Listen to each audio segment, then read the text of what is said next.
Hello there, I'm a random asshole on the internet, and this is Discussing U.S. History. Today we're going to be talking about George Washington's presidency and John Adams' presidency right after that. This is the fifth take after making a joke that I couldn't bear to have go live on the air.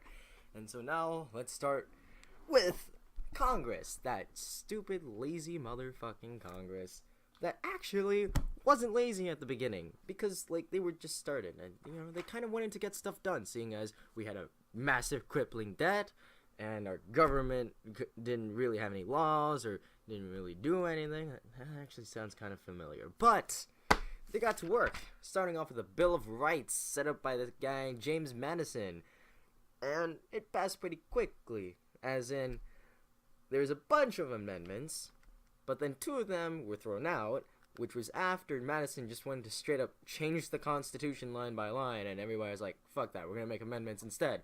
And so we got a Bill of Rights with free speech and speedy trials, trial by juries, all sorts of cool stuff. It was great. But then after that, we had to make a tax because we're still fucking broke. And so the first thing we did was alright, 5% custom tax, go! And so we did. And we also made I don't know. I could have sworn we did something with that. Not yet, but later we do make a Coast Guard so that, people would actually pay the tax. And then Washington, who has just been elected, goes off setting up his executive branch with people like, Henry Knox, Thomas Jefferson, Edmund Randolph, and Alexander Hamilton. And now every single Hamilton nerd is now going to bash me for the next about 5 minutes while I discuss his accomplishments without actually doing a good job of doing so. Ha! So the first thing he did, first day on the job, he gets a $50,000 loan from the Bank of New York so that the government isn't too broke to exist. Amazing! And this was actually the point where that Coast Guard was created so that they could enforce them import taxes. And next, he's like, alright everybody, we gotta make all of our debts into one debt so that we can all pay them off together and get good credit with everybody. And the states who don't have any debt are like, but I don't wanna. See, I don't like being broke. And so Hamilton's like, alright, Madison, Jefferson, who were big players, I'll let you move the capital to the south if you let this plan go through. And they're like, fuck yeah, boys. Get that capital down here. And so now we all assumed the state's debts into the federal debt. Well, boy. And parties have been created, not parties, which would have been, there were probably parties at that point, but political parties, which are even worse, with the Federalists on one side and the Anti-Federalists, who would become the Democratic Republicans, on the other side. Federalists want a strong federal government. Democratic Republicans and / Anti-Federalists do not, because they like the states' rights, and Federalists just want things to be done by the federal government. It's a huge split. It was so divisive. Two sides thought that the other side would be completely fucking stupid and that would destroy America, and I feel this is getting some deja vu. Two political parties deeply dividing the population over certain political issues. I could have sworn I'd seen this before, but that doesn't matter right now. So after he makes that debt bill, he goes on to do something even more heinous to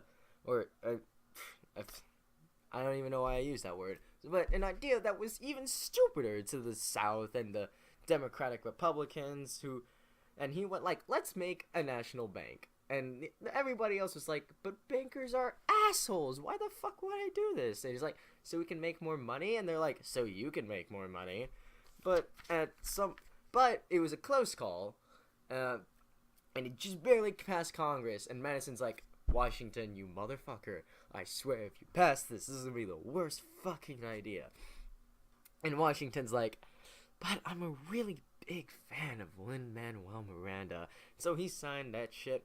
And after that, everybody's like, oh, god damn it, why do we have a national bank? Hamilton says oh yeah, can we also have a federal mint so we can make our own money and not have inflation? Everyone's like, yeah, whatever, just do it, man. That works, fine, whatever. And so we got all that. And so with all this stuff happening, you got Hamilton, the hipster, going like, we should have like a huge commercial nation with manufacturing and like urbanization, all sorts of cool shit. And Jefferson's like, no, we must be the small farmer community, the most democratic of all, blessed by God. And you know, you live in the present, you know how that works out.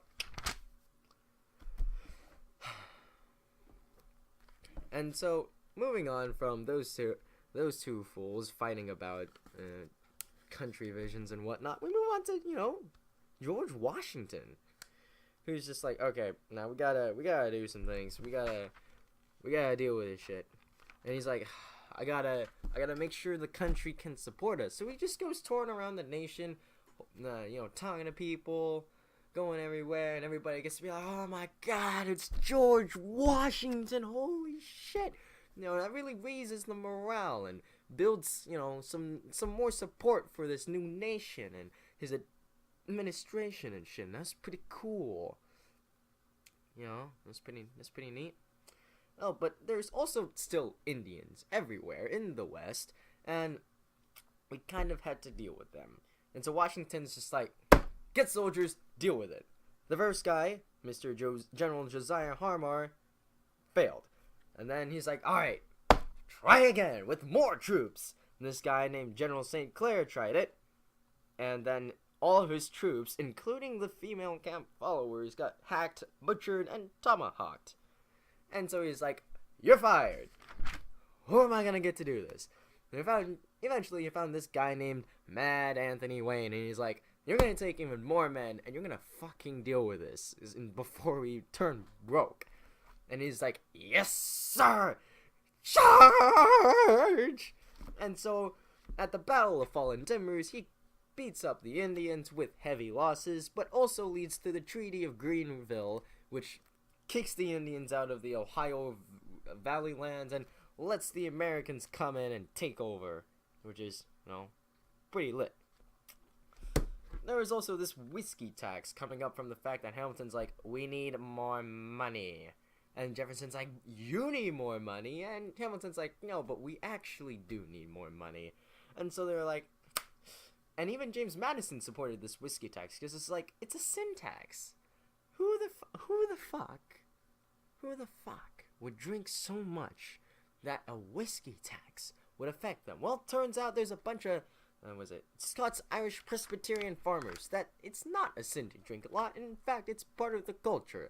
And so getting your whiskey tax when you're a small independent farmer, and the bigger farmers are getting taxed less, is very much something to rebel about. And so they tried to rebel with the Whiskey Rebellion, and Washington's like, not dealing with this shit. And he gets a whopping 12,000 troops together, gets up at the head of them, and goes like, alright, motherfuckers, get the fuck out. And so, like, the farmer's like, alright, I'm out.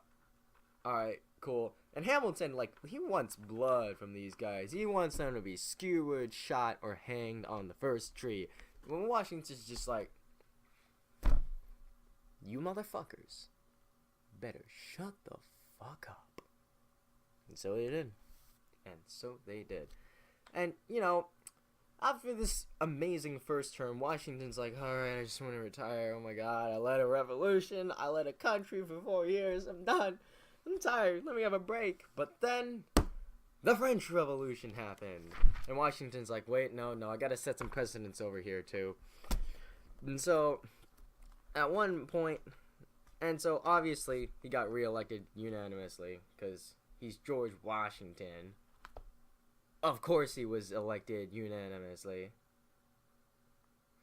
Ugh. Hold up, give me a second. I lost track. Right, and so whenever news of war would come in, whenever news of war came in, everybody in America really likes the idea of fighting for freedom, seeing as that's what they just did, which is pretty cool. And but Washington's like, we're also still broke, and we still can barely do anything, and we're like 4 years old. We can't do this right now. And so, a new French ambassador called Edmond Charles Genet, or Citizen Genet, basically came over and was like, here, I'll be the new French ambassador real fast. And I'm also gonna recruit troops from your citizens and get ships and launch attacks and use your country as a base to launch attacks from. And Washington's like, get the fuck out right now. And then Genet looks back at France, and France is like, so you failed. We have a guillotine over here. It's very nice. We just sharpened it. And Genet's like, please just let me stay in New York. And so he did. Easy. Now then, Democratic Republican societies, however, popped up everywhere, and they're like, we want to support the French Revolution, freedom fighters, ah! And then the president's like, nah, please, no, don't do this. But, this, led to the creation of the Democratic Republican Party, basically. And so, with them declaring neutrality, they tried to trade with everybody, except they don't have a navy, and so the British kind of tried to stop their trade, and then John Jay tried to make a treaty, which failed, but then this other guy named Thomas Pinckney went to Spain to make a treaty, which was amazing, because it said to the British, oh shit, we want to be friendly with the United States, and so they actually followed Jay's treaty and got their British troops out of the United States, and we got trade through the Mississippi, which was fucking awesome. Cool. Alright. And now, after this, we got Washington coming.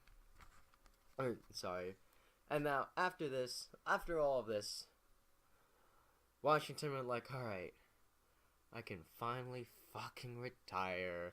And so he did. In 1796, we had a completely fucked up election. Oh, it's crazy. Newspapers were flaming presidential candidates left and right. You didn't have people campaigning, but like it was crazy, You had entire groups of people fighting with each other about political issues, just like absolutely going at it. It was insane. Like, it really reminds me of some kind of, current time period where we're all just deeply divided over political issues or something. But again, it's really escaping my memory right now. So let's move on to John Adams' presidency, as he was elected after some drama. Trying to look at this, because Washington's like, alright, can you just like elect somebody that isn't gonna side with foreign influence? And Jefferson was very pro fight with the French, and Adams was Washington's vice president. So they're like, okay, we'll just go with the vice president, And a 71 to 68 vote. It was very close, very close. And so Adams is like, all right, let's actually get a navy so we can deal with these people trying to kill off our ships, and so they did. And then he tried to make peace with the French in this XYZ affair with 3 idiots called X, Y, and Z, telling the Americans he sent, hey, we will make peace with you if you pay us a bribe of $250,000, and you give us a loan of 10 to 12 million, and you will fucking apologize for such a belligerent tone. And then, what is it? Pinckney.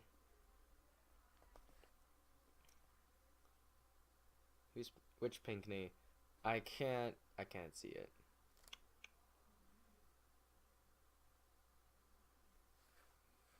A Pinckney. It could be Thomas, could be a different one. Went like, no, motherfucker, not a sixpence. And you know which part of that quote isn't actually a quote, but yeah. And so Adams' popularity soared, and people in the U.S. went like, okay, now let's go kill the French, because they kind of just tried to fucking mess with us. You don't fucking mess with the United States of America. And so now we became part of a quasi-war, because we were kind of in war with them, but also kind of not. Like, we weren't overtly at war with them, we just really fucking hated the French, man, and like, they were pissing us off, we were pissing them off. No, it sucked. And this hysteria also led to the Alien and Sedition Acts, with it taking a longer time for aliens to become citizens, and for criticism against the government to be banned? Question mark? Free speech? What? So, there were these Kentucky and Virginia resolutions saying, no, we're not going to follow that. We, kind of enjoy free speech, you dumbass. And Adams eventually went like, alright, we just gotta try to sue for peace with France, because we're still, like, a tiny country, and we're broke, and, like, I don't want to deal with this. And, like, many of his Federalist friends went like, what the fuck are you doing? What are you doing? And Hamilton went and was like, what the fuck are you doing? And Adams is like, I'm securing peace for us. I'm securing peace for us. God damn it. And so, he eventually was able to negotiate with the Directory and then Napoleon Bonaparte and end the Quasi-War and finally protect British shipping. And he even disbanded part of the army because they didn't need it at that point anymore. And so eventually he would die, but he considered peace with France this crowning achievement, with his gravestone reading, "Here lies John Adams, who took upon himself the responsibility for peace with France in the year 1800. Damn. And finally, we're going to talk about the election of 1800. And so, at this point, the two parties were actually parties, and they were organized as fuck, dude. And even though the Constitution itself doesn't call for nomination of candidates, what actually happened now is that they made caucuses. Oh man, remember that shit? They started making caucuses to select people to become their candidate for president of the party. Woo! And so the Federalists went like, here, let's support Adams, or we can support this other Charles Pinckney. And Adams like, Hamilton, what are you doing to me, bro? What the fuck? And so, and there was also this thing where there was 1,000 slave strong uprising, and what is it? And, like, people were getting a little bit scared in the South. Like, oh my lord, we're gonna lose all of our slaves. How could this happen to us? You gotta reassure us, man, or we won't vote for you. And Adams is like, I hate slavery. And Pinckney's like, I'm the largest slaveholder in South Carolina. Jefferson and Burr owned slaves. And Jefferson's like, I don't know what I'm gonna do. Ha ha ha. And then the slaves that were arrested were like, this is pretty fucking hypocritical. Owning slaves in a fucking freedom country, my ass. And also there is the fact that Jefferson was a deist and not really a Christian, which made some people go like, I don't know about this guy. Don't know.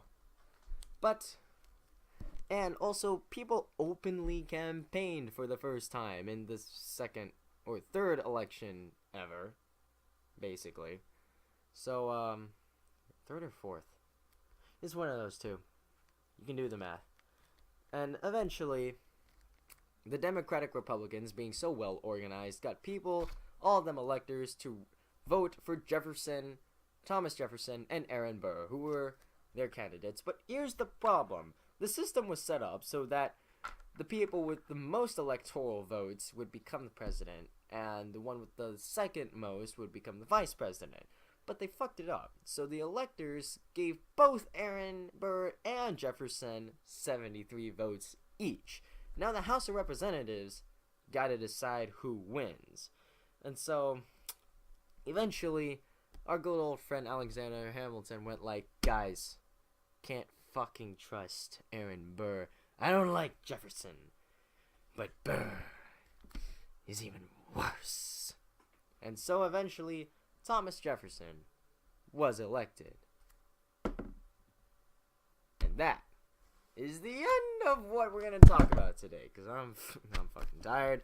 That is the end of the chapter. I will see you next time. Don't forget to study. Don't forget to have a good time. And yeah, peace out.